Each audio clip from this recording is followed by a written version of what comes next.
Dear students, in the past few classes, we have been studying about philosophy of history. In philosophy of history, we studied that the philosophers identified certain reasons for the operation of historical process, and they said that historical process moves with a definite end.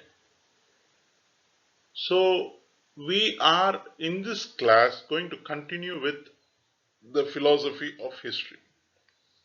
அன்புக்கினிய மாணவர்களே, கடந்த 2 வகுப்புகளாக philosophy of history அல்லது வரலாற்றின் தத்துவம் என்கின்ற பாடத்தை பற்றி படித்துக் கொண்டிருக்கின்றோம். வரலாற்றின் தத்துவம் என்ற பாடத்தில் நாம் வரலாற்றை இயக்கக்கூடிய சக்தி என்ற அடிப்படையில் பல்வேறு அறிஞர்கள் கூறிய கருத்துக்களை படித்தோம்.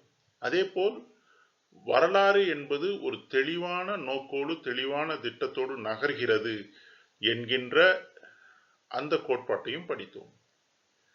அதன் தொடர்ச்சியாக இன்றும் philosophy of history அல்லது வரலாற்றின் தத்துவம் என்கின்ற அந்த பாடத்தை தொடர்ந்து படிப்போம்.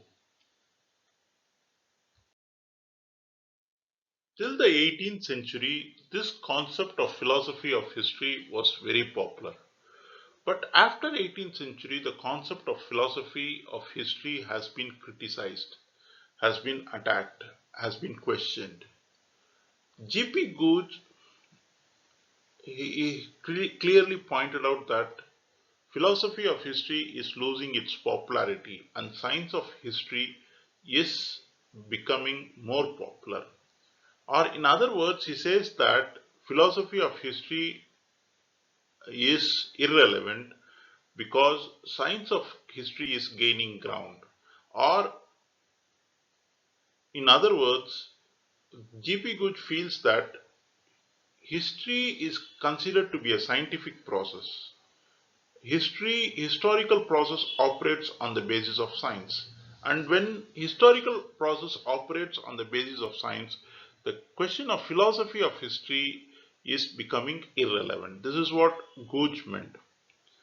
And they also identified that philosophy of history is being countered by social philosophy, which means that man and his actions are the force that determine the historical process.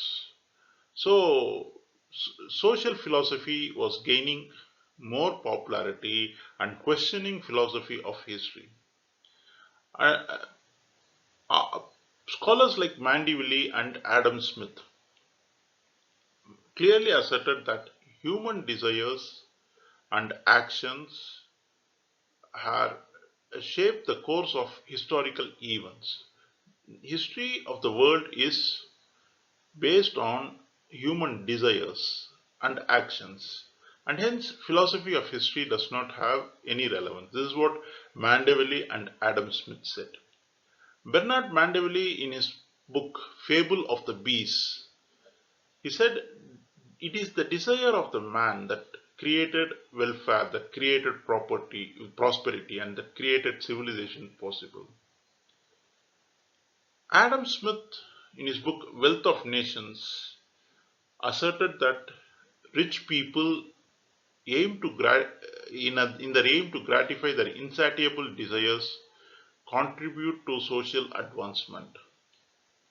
So an alternative to philosophy of history was created, and they believed that it is the common man, the tiller, the industrialist, the merchants who molded the course of events. அன்புக்கினிய மாணவர்களே, 18ஆம் நூற்றாண்டு வரை வரலாற்றின் தத்துவம் என்கின்ற இந்த கோட்பாடு மிகவும் பிரம்மாண்டமானதாக, மிகவும் ஏற்றுக்கொள்ளப்பட்டதாக, மிகவும் பிரசித்தம் பெற்றதாக இருந்தது. ஆனால் 18ஆம் நூற்றாண்டுக்கு பிறகு வரலாற்றின் தத்துவம் என்கின்ற இந்த கோட்பாட்டை அறிஞர்கள் கேள்வி கேட்க தொடங்கினர். வரலாறு என்பது வரலாற்றை இயக்குவதற்கு பின்னணியில் ஏதேனும் தத்துவம் இருக்கிறதா என்பதை அவர்கள் கேள்வி கேட்டனர். G.P. Gooch என்கின்ற ஒரு வரலாற்று அறிஞர். அவர் சொல்கிறார், வரலாறு என்பது அறிவியல் பூர்வமானது. வரலாறு என்பது அறிவியல் அடிப்படையிலானது. வரலாற்று சம்பவங்கள் அறிவியல் காரணங்களாக நிகழ்கின்றன. வரலாற்று சம்பவங்கள் அறிவியல் காரணங்களுக்காக நிகழ்கின்ற வேளையில் தத்துவத்திற்கு அங்கு வேலை இல்லை. தத்துவத்தின் அடிப்படையில் வரலாறு இயங்குவதில்லை. வரலாறு அறிவியல் காரணங்களுக்காக இயங்குகின்றது. ஆக வரலாறு அறிவியல் காரணங்களுக்காக இயங்குகிறது என்ற அடிப்படையை நாம் ஏற்றுக்கொண்டோமேயானால் வரலாற்றின் தத்துவத்தை நாம் பின்தள்ள வேண்டும் என்று ஜி.பி. கூச் தெரிவிக்கிறார். பிலாசபி ஆஃப் ஹிஸ்டரி அல்லது வரலாற்றின் தத்துவம் என்கின்ற இந்த கருப்பொருளை சமூக தத்துவம் என்கின்ற விஷயத்தை கொண்டு எதிர்நோக்குகிறார்கள். என்று சொன்னால் சமூக தத்துவம் என்கின்ற வேளையில் உலகம் மனிதர் செயல்பாடுகளால் மனிதர்களால் இயக்கப்படுகிறது. உலகம் மனிதர்கள் வரலாற்று சம்பவங்களை மனிதர்கள் இயக்குகிறார்கள் என்ற கோட்பாடு முன்வைக்கப்படுகிறது. மாண்டிவில்லி, ஆடம் ஸ்மித் போன்றவர்கள்லாம் சொன்னார்கள், மனித ஆசைகளே மனித செயல்பாட்டுக்கான காரணங்கள். மனித வரலாற்று சம்பவங்களை மனித ஆசைகள் தான் நிர்ணயிக்கின்றன என்று மாண்டிவில்லியும் ஆடம் ஸ்மித்தும் சொன்னார்கள். ஆக வரலாற்றின் தத்துவம் என்கின்ற அந்த விஷயத்திற்கு இவர்கள் மாண்டிவில்லி மற்றும் ஆடம் ஸ்மித் போன்றவர்கள் ஒரு எதிர்வினை ஆற்றுகிறார்கள். அவர்கள் மனிதர்கள் இந்த உலகத்தை இயக்குவதாகவும் இயக்குகிறார்கள் என்று, மனிதர்களும் மனிதர்களின் ஆசைகளும் இந்த உலகத்தை இயக்குகின்றது என்று அவர்கள் சொல்லுகிறார்கள். பெர்னார்ட் மாண்டிவில்லி தன்னுடைய புத்தகமான ஃபேபிள் ஆஃப் த பீஸ் என்ற புத்தகம், அதில் தெளிவாக உலகத்தின் மனித குலத்தின் நன்மை, மனித குலத்தின் வளர்ச்சி, மனித குலத்தின் நாகரீகம் இவையெல்லாம் மனிதனின் ஆசை என்கின்ற ஒரு விஷயத்தினால் ஏற்பட்டது. மனிதனின் ஆசைதான் எல்லாவற்றையும் மாற்றி அமைக்கிறது என்று பெர்னார்ட் மாண்டிவில்லி தெரிவிக்கிறார். வெல்த் ஆஃப் நேஷன்ஸ் என்கிற புத்தகத்தில் ஆடம் ஸ்மித் சொல்கிறார், இந்த உலகத்தில் பணக்காரர்களாக இருப்பவர்கள் தங்களுடைய ஆசைகளை நிறைவேற்றிக்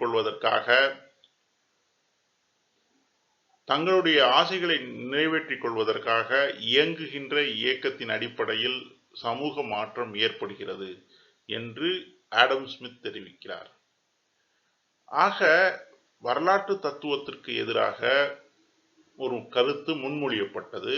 அந்த கருத்து என்ன சொன்னது என்று சொன்னால், சாதாரண மனிதர்கள், விவசாயிகள், வியாபாரிகள், தொழிலதிபர்கள் இவர்கள்தான் வரலாற்று இயக்கத்தை இயக்கக்கூடிய சக்தியாக இருக்கிறார்கள் என்ற ஒரு கருத்து வரலாற்று அறிஞர்களால் 18ஆம் நூற்றாண்டுக்கு பிறகு முன்மொழியப்படுகின்றது. In recent times, the concept of philosophy of history has been criticized. The first criticism levied on the concept of philosophy of history is that philosophy of history is against the real function of history. Humboldt said that the proper function of history is exposition of what has happened. And Ranke, another historian, said that history does not have any other aim than explain the events as they have happened. But philosophy of history, with a view to discover the plan or pattern, manipulates the data on the course of history. All historical developments comprising of several centuries and comprising of different nations fall obediently into a premeditated line. So this is the first criticism of history, philosophy of history. The second criticism on philosophy of history is that it is based on imagination. History is based on observation of facts, but philosophy of history says that it has the ability to ability to realize the future actions. And Ludwig Mises said, the philosopher of history reads the book of fate and reveals the future plan and content of history. So these are some of the criticisms on philosophy of history. அன்புக்கினிய மாணவர்களே, வரலாற்றின் தத்துவத்தை பற்றி சில விமர்சனங்கள் இருக்கின்றன. முதலாவது விமர்சனம், வரலாற்றின் தத்துவம் என்பது வரலாற்றின் அடிப்படை கடமைக்கு எதிரானது, அடிப்படை கோட்பாடுக்கு எதிரானது. ஏன் என்று சொன்னால், ஹாம்போல்ட் என்கின்ற ஒரு வரலாற்றறிஞர் சொன்னார், வரலாற்றின் அடிப்படை கடமை என்பது என்னவென்று சொன்னால், என்ன நடந்ததோ அதை அப்படியே சொல்வதுதான் வரலாற்றின் அடிப்படை கடமை. ராங்கே சொன்னார், வரலாற்றிற்கு நடந்தவையை நடந்தது போல் சொல்லுவதை தவிர வேறு எந்த நோக்கமும் இல்லை என்று. ஹாம்போல்ட்டும் ராங்கேவும் இப்படி கூறுகின்ற வேளையில் வரலாற்று தத்துவவியலாளர்கள் என்ன சொல்கிறார்கள் என்று சொன்னால், அவர்கள் நடந்த சம்பவங்களை ஒரு குறிப்பிட்ட நோக்கோடு, ஒரு குறிப்பிட்ட காரணத்திற்காக, அவர்களிடம் இருக்கக்கூடிய ஒரு குறிப்பிட்ட கோட்பாட்டுக்கு உட்படுத்ததாக சித்தரிக்க முனைகின்ற வேளையில் வரலாற்று தகவல்களை அவர்களுக்கு சாதகமாக பயன்படுத்துகிறார்கள் என்ற ஒரு குற்றச்சாட்டு. ஆக வரலாற்றின் கடமை என்பது நடந்ததை போல் சொல்லுவது. ஆனால் வரலாற்று தத்துவியலாளர்கள் அவர்களுக்கென்று ஒரு கோட்பாடு வைத்துக்கொண்டு, அவர்களுக்கு என்று ஒரு நம்பிக்கை வைத்துக்கொண்டு, இந்த காரணத்திற்காகத்தான்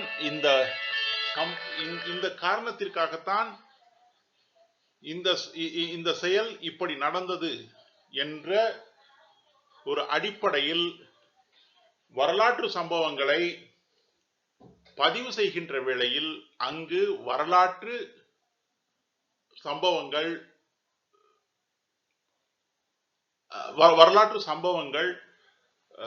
மேனிப்புலேட் செய்யப்படுகிறது. மேனிப்புலேட் என்று சொன்னால் வரலாற்று சம்பவங்கள் சிலவை தவறாக சித்தரிக்கப்படுகின்றது. தங்களுக்கு தேவையை போல் வரலாற்று தகவல்களை வளைத்துக் கொள்கிறார்கள். ஆக அவர்கள் வரலாற்று கடமையிலிருந்து தவறிவிடுகிறார்கள். வரலாறுடைய கடமை நடந்ததை போல் சொல்வது. அதற்கான நோக்கங்களையோ அல்லது அது ஏற்படுத்தும் விளைவுகளையோ ஒரு தெளிவான திட்டத்தோடு இந்த வரலாற்று நிகழ்வுகள் நடக்கின்றது என்ற அந்த கோட்பாட்டுக்கு அப்பாற்பட்டு வரலாறை சொல்லுவது தான் வரலாற்றின் கடமை. ஆக இப்படி ஒரு விமர்சனம் வரலாற்றின் தத்துவத்துக்கு எதிராக இருக்கிறது. அதே போல் இன்னொரு அடிப்படையான செய்தி என்னவென்று சொன்னால், வரலாற்று தத்துவம் என்பது கற்பனையானது. அடிப்படையில் வரலாறு என்பது நடந்த நிகழ்வுகளை நாம் பார்த்து உணர்ந்து, அந்த பார்த்ததை வைத்து உணர்ந்ததை வைத்து நாம் எழுதுவதுதான் வரலாறு. ஆனால் வரலாற்றின் தத்துவவியலாளர்கள் என்ன சொல்கிறார்கள் என்று சொன்னால், அவர்கள் அந்த தத்துவத்தின் அடிப்படையில் எதிர்காலத்தையும் அவர்களால் யூகிக்க முடியும். வரலாறு ஒரு தெளிவான நோக்கோடு பயணிக்கிறது. அப்படி அந்த நோக்கோடு பயணிக்கின்ற வேளையில் அவர்கள் வரலாறு எப்படி செல்லும் என்பதை உணர்ந்து விட்டதாக அவர்கள் சொல்கிறார்கள். உதாரணமாக கார்ல் மார்க்ஸ் சொல்கிறார், வரலாற்றின் முடிவு எப்படி இருக்கும் என்று சொன்னால், இந்த உலகத்தில் ஒரே ஒரு வர்க்கம் தான் இருக்கும். இந்த இரண்டு வர்க்கங்களுக்கு இடையே நடக்கக்கூடிய போரில் ஒரு வர்க்கம் அழிக்கப்படும், அழித்துவிட்டு ஒரே ஒரு வர்க்கம் தான் இருக்கும் என்று கார்ல் மார்க்ஸ் சொல்லுகிறார். ஆனால் அப்படி என்று சொன்னால் லூட்விக் மிசஸ் என்கின்ற ஒருவர் சொல்கிறார், இவர்கள் எல்லாம் எதிர்காலத்தை நிர்ணயிக்கக்கூடிய விதியின் புத்தகத்தை படித்துவிட்டு பேசுகிறார்களா என்ற கேள்வியை எழுப்புகிறார். அவர் சொல்கிறார், வரலாறு என்பது நடக்கக்கூடிய நிகழ்வுகள் வைத்துதான் நாம் பேச முடியும். எதிர்காலத்தை பற்றி எப்படி பேச முடியும் என்ற கேள்வியை லுட்விக் மிசஸ் எழுப்புகிறார். ஆக இப்படிப்பட்ட விமர்சனங்கள் வரலாற்றின் தத்துவத்துக்கு எதிராக கூறப்படுகின்றன. Another criticism of philosophy of history is the philosophers of history do not view history in whole. They have a tendency to select historical facts, and by selecting historical facts they ignore major part of history. Historical events are a continuous process in which different sections of the society have a big role to play. Maybe the impact may be high or low, big or small, but every section of the society continuously interacts with other sections of the society to produce history on a whole. But the philosophers of history select events and men who fit into their plan and ignore the remaining part of history, and this selective process damages history. That is why Sir Charles Oman said philosophers of history are enemies of history, and G.M. Trevelyan concluded that for history there is no philosophy. So philosophy of history has been criticized. அன்புக்கினிய மாணவர்களே, வரலாற்று தத்துவத்தை பற்றி இருக்கக்கூடிய விமர்சனங்களை பற்றி சொல்லுகின்ற வேளையில் இன்னும் ஒரு குறிப்பிட்ட விமர்சனம் இருக்கின்றது. அது என்னவென்று சொன்னால், வரலாறு என்பது தொடர்ச்சியாக அனைத்து மக்களும் ஏதேனும் ஒரு அளவில் ஏற்படுத்துகின்ற மாற்றங்களை பற்றிய படிப்புதான் வரலாறு.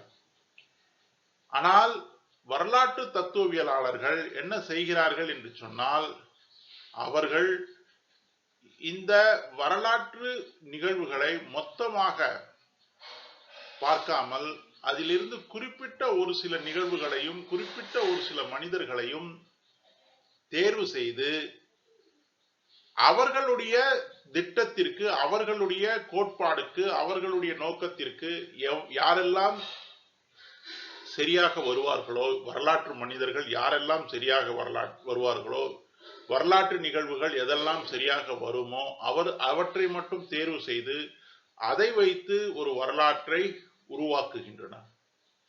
ஆக அப்படி நடைபெறக்கூடிய அந்த விஷயமானது வரலாற்றுக்கு எதிரானதாக இருக்கின்றது. ஆக வரலாறு என்பது முழுமையடையாது. வரலாற்று தத்துவவியலாளர்கள் எழுதுகின்ற அடிப்படையில் வரலாறு என்பது முழுமையடையாது.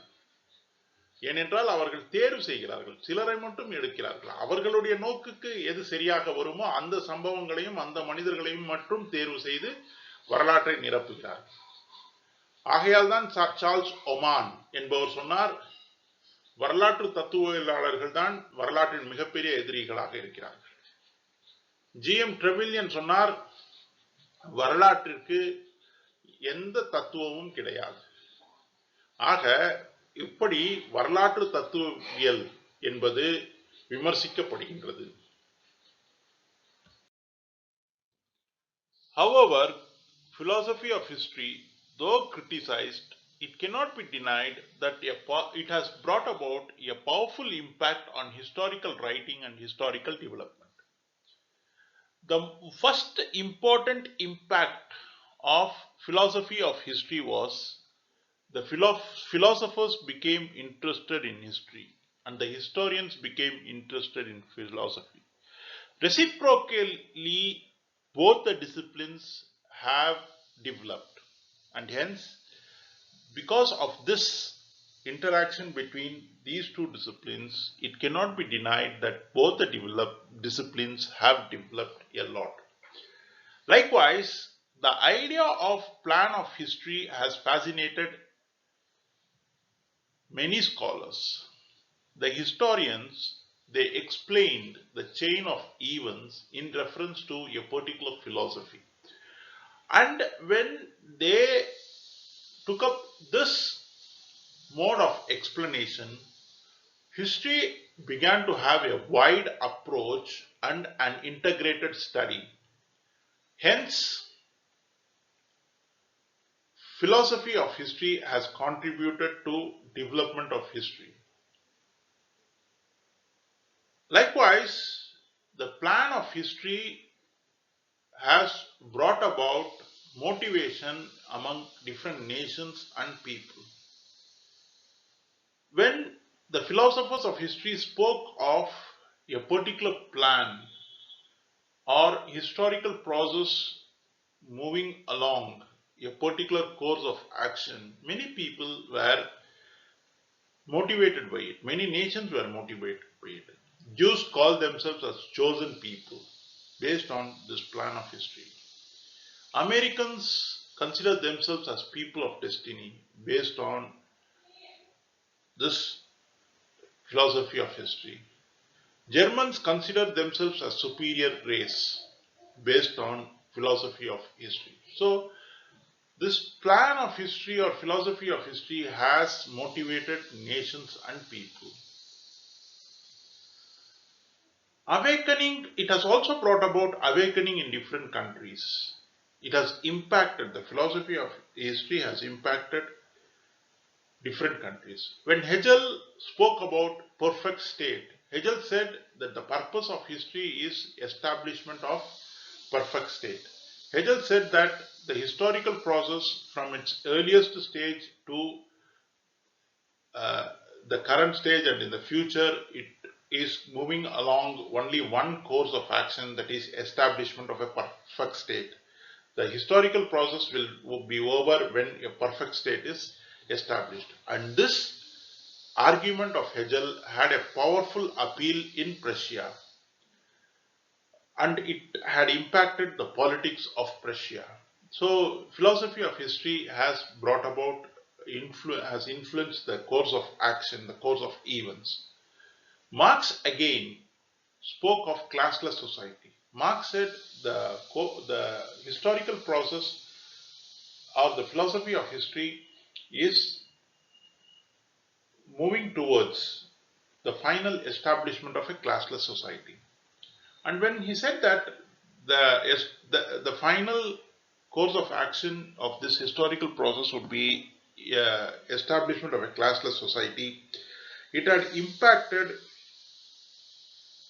the communist world to a large extent. So, uh, philosophy of history has brought about a profound impact on history.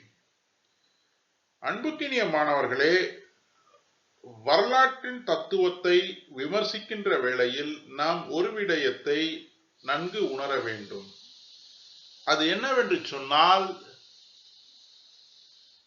வரலாற்றின் தத்துவம் என்பது வரலாற்றை எழுதுகின்ற அந்த கண்ணோட்டத்தையும் வரலாற்று சம்பவங்களையும் மிகப்பெரிய அளவில் பாதித்திருக்கிறது. உதாரணமாக,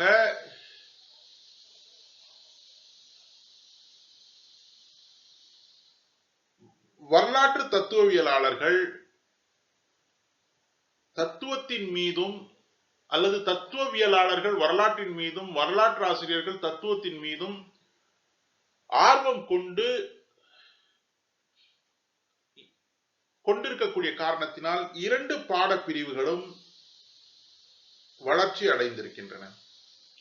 ஆக வரலாற்றின் தத்துவம் என்கின்ற அந்த கோட்பாடு வளர வளர தத்துவவியலாளர்கள் வரலாற்றின் மீதும் வரலாற்று ஆசிரியர்கள் தத்துவத்தின் மீதும் ஒரு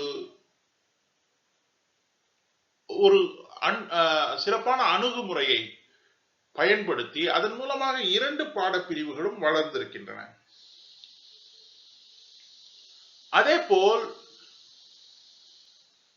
வரலாற்றின் தத்துவத்திற்கு ஒரு நோக்குண்டு என்கின்ற அந்த கோட்பாடு, வரலாறு என்பது ஒரு குறிப்பிட்ட திட்டத்தோடு செயல்படுகிறது என்ற அந்த கோட்பாடு பல அறிஞர்களை ஊக்கப்படுத்தியிருக்கிறது. அப்படி ஊக்கப்படுத்துகின்ற வேளையில் பல அறிஞர்கள் நடைபெற்ற சம்பவங்களை, வரலாற்று சம்பவங்களை விளக்குகின்ற வேளையில் ஒரு விரிவான அணுகுமுறையை பயன்படுத்தியிருக்கிறார்கள். விரிவான அணுகுமுறை மட்டுமல்ல, மற்ற பாடப்பிரிவுகளோடு இணங்கி வரலாற்றை எழுதியிருக்கிறார்கள். ஆக இது இரண்டாவது பயன்பாடாக இருக்கின்றது. ஆக வரலாற்றின் தத்துவம் என்கின்ற கோட்பாடு வரலாற்றை பெரிய அளவில் பாதித்திருக்கிறது. பெரிய அளவில் அது ஒரு தாக்கத்தை, நல்ல தாக்கத்தை ஏற்படுத்தியிருக்கிறது. முதலாவது விஷயம், வரலாற்றுக்கும் தத்துவத்துக்கும் இடையே இருக்கக்கூடிய உறவு நெருக்கமான உறவாகி இரண்டு பாடங்களும் வளர்ந்திருக்கின்றன. இரண்டாவது விஷயம், வரலாற்று அறிஞர்கள் வரலாற்றை எழுதுகின்ற வேளையில் ஒரு விரிந்த அணுகுமுறையோடு மற்றும் ஒரு மற்ற பாடங்களை ஒருங்கிணைத்து வரலாற்றை விளக்கி இருக்கிறார்கள். ஆக இந்த இரண்டு விஷயங்களும் ஒரு மிக சிறப்பான ஒரு நன்மையாக, வரலாற்றின் தத்துவம் வளர்ந்ததனால் வந்த ஒரு நன்மையாக கருதப்படுகிறது. அதே போல் வரலாற்று தத்துவம் என்பது மனிதர்களையும் தேசங்களையும் ஊக்குவித்திருக்கிறது. வரலாற்று தத்துவம் என்கின்ற இந்த கோட்பாடு வளர வளர வளர மனிதர்களும் தேசங்களும் ஊக்கப்படுத்தப்பட்டிருக்கின்றன என்ற ஒரு விஷயமும் இருக்கிறது. உதாரணமாக, வரலாறு தெளிவாக ஒரு குறிப்பிட்ட நோக்கோடு செயல்படுகிறது. அந்த குறிப்பிட்ட நோக்கத்தோடு செயல்படுகின்ற போது அவர்கள் தெளிவான அந்த வரலாறு என்பது தேர்வு செய்கின்றது, மக்களை தேர்வு செய்கின்றது, சமூகங்களை தேர்வு செய்கின்றது என்பதை நாம் போன வகுப்பில் படித்தோம். ஆக இப்படி ஒரு குறிப்பிட்ட மக்கள் தேர்வு செய்யப்படுகிறார்கள் என்ற அந்த கோட்பாடு பல சமூகங்களுக்கும் பல தேசங்களுக்கும்